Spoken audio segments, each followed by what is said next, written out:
आज रामनवमी आहे आणि आमच्या कंपाऊंडमध्ये हा भला मोठा धामण साप फिरत होता. आधी माझ्या लहान मुलाने पाहिलं त्याला, पण तो पटकन पळून गेला.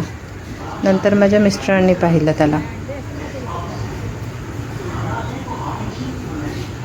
आमच्या इथे राहणारे हे कदम फॅमिली, ते साप पकडतात. आम्ही त्यांना लगेच फोन केला.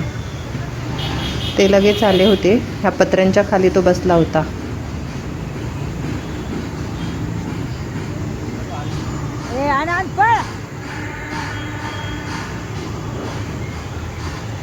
तसा धामण साप विषारी नसतो, पण तरी त्याला बघून खूप भीती वाटते.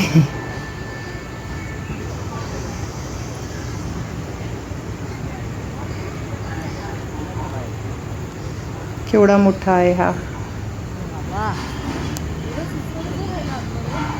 त्यांना पकडायची सवय असल्यामुळे ते इझिली त्याला हातामध्ये खेळवत आहेत. त्यांच्याकडे ही नेहमी बॅग असते साप पकडण्याची. त्याच्यातून त्यांना घेऊन ते जंगलामध्ये सोडून देणार आता.